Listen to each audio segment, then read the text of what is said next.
we have arrived in Mithila. Vishwamitra, along with Ram and Lakshman, reach the city of King Janaka.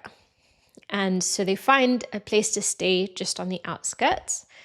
And as soon as King Janaka hears that Vishwamitra has arrived, he rushes along with all his ministers and his guru and everyone to meet Vishwamitra and to afford him the respect that is due as a great rishi.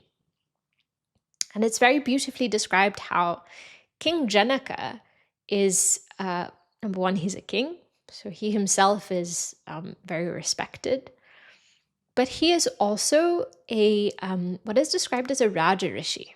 So he himself is said to be a man of great knowledge and understanding and wisdom.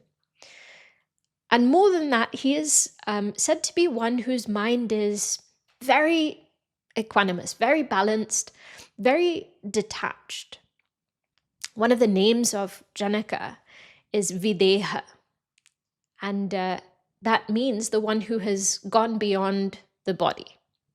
In other words, someone who has no attachment whatsoever, or even identifies with his own body, who is, just sort of reveling in the higher truth. And it's beautifully described how as soon as King Janaka sees Ram, his mind is just filled with this great love and also a sort of attachment to Ram.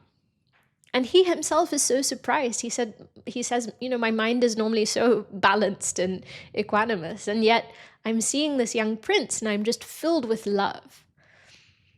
And his conclusion for himself is that Ram must be none other than God himself, because my mind would not be attracted to him if he were not. So King Janaka meets Vishwamitra along with Ram and Lakshman, and they are received to Mithila. Now, they spend the night there, and the next day, Lakshman wants to do some sightseeing. So this is very natural, right? They've come to a new place. They've never been there before. Lakshman wants to see the city. But at the same time, he is a bit nervous and a bit hesitant to tell Vishwamitra. And so he has this desire in his mind, but he's not saying anything. So Ram sort of looks at him, realizes what he's thinking, and says to Vishwamitra, if we have your permission, we'll go into the city.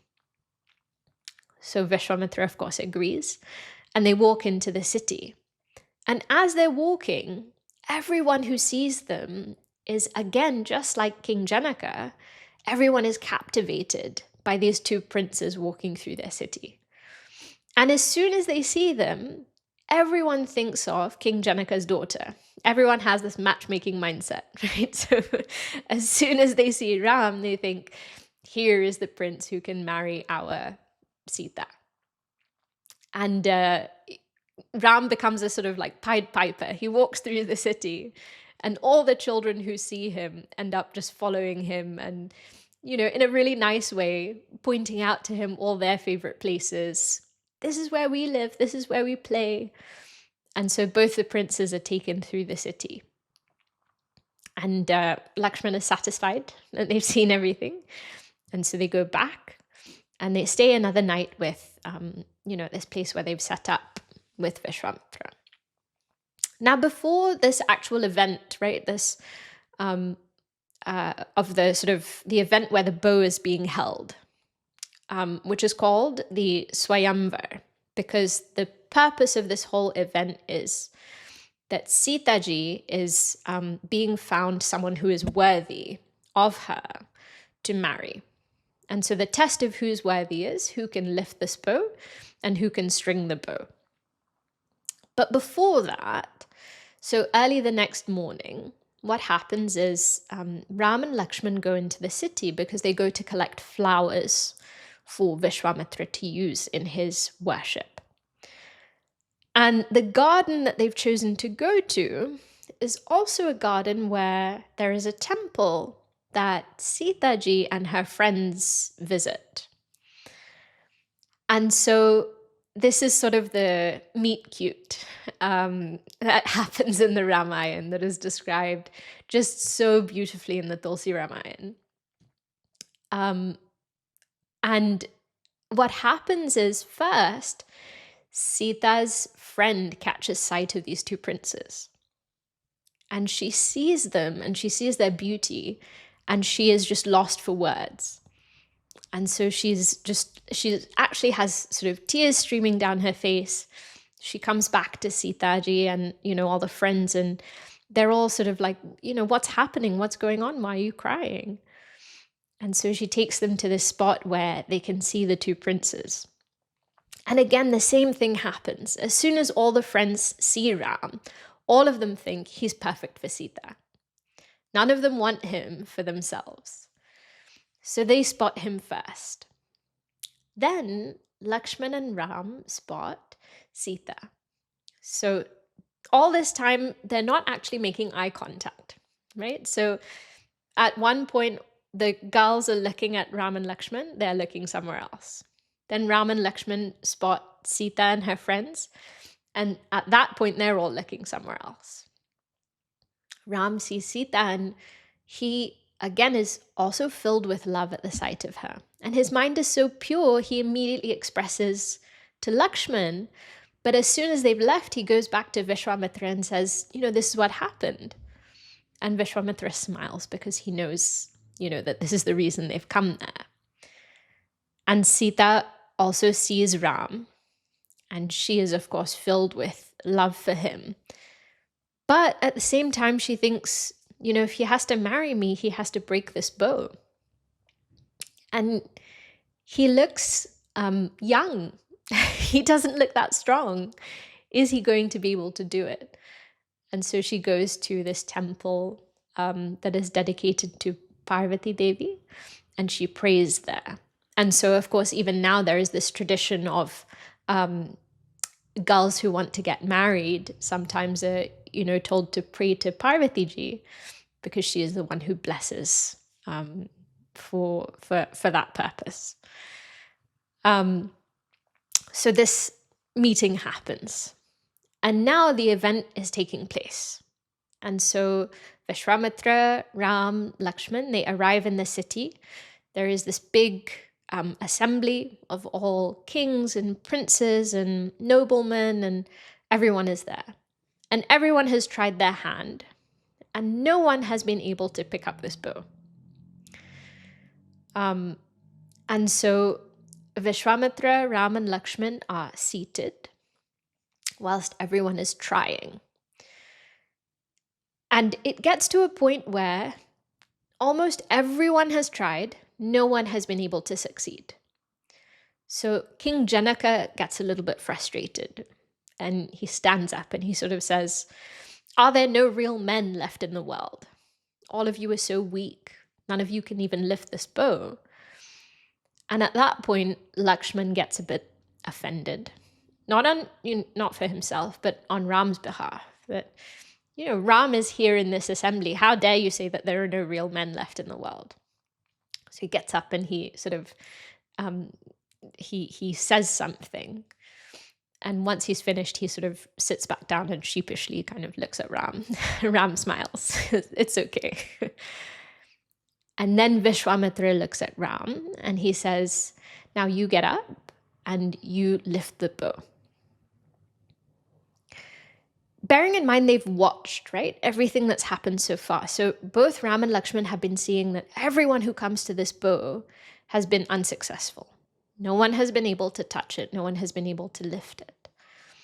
Ram gets up, and it's described how his mind remains perfectly balanced. So number one, he gets up when he's instructed by his guru. And number two, he gets up with this perfectly balanced mind. He walks to the bow, no fanfare, no sort of showing off or anything. He looks at Sita and he recognizes just how nervous she is, because everything is hinging on this moment now. And he reaches there, he picks it up, And as he's stringing it, the bow breaks. And so, of course, this is the signal that Ram is worthy of Sita. He is the one who is able to kind of string this bow and to break it. And so now there is a great celebration, and now, of course, the wedding will take place, and there will be even more festivities, etc. So now there are a few things to think about here. And mainly, I think, the significance of this bow. So this bow is described as having belonged to Lord Shiva. And it has somehow come to King Janaka. And this bow is said to represent or to signify the world. The world, along with, all its ups and downs, our experiences of the world with all its joys and sorrows. And the reason that is because there is a lot of time where, a lot of the time we feel that we are living in this world and we're acting in this world. And yet we're not able to go beyond what this world is. In the sense, whatever we do is always limited by this environment and the situation that we reside in. We are always limited by our own idea of ourselves, right, as finite beings. And because we're not able to go beyond that, we remain bound by our experiences of this finite world and our experience of ourself as limited. And Ram is the one who can break this bow. Ram is the one who is able to help us to go beyond the experience of the mundane world as we know it, and to transcend to the higher. The bow represents what we call in Sanskrit samsara, right? This whole cycle of birth and death and rebirth, which we are stuck in because we cannot conceive of ourselves as anything other than a limited being. So now there is a whole lot of sort of spiritual and philosophical significance here. But I think the question for us is, what is it that limits us? What is it that, it may be an experience that we have, it may be even a thought that we hold that seems insurmountable, in that we're not able to cross that thought. We're not able to go beyond it, to discover something beyond the limitations that we've imposed on ourselves. So what is that thought? What is that experience? And can we see how through grace we are led to an understanding beyond that limitation? Are we able to recognize the times in our lives where almost effortlessly we have been able to go beyond these boundaries and to do more and to be more than we think that we can do and be? Hari Om. Thank you for listening to this episode of Living Ramayana. To stay updated on Chinmaya Mission UK's activities, visit our website chinmayauk.org and follow us on social media. Subscribe to this podcast and join us for the next episode. Hari Om.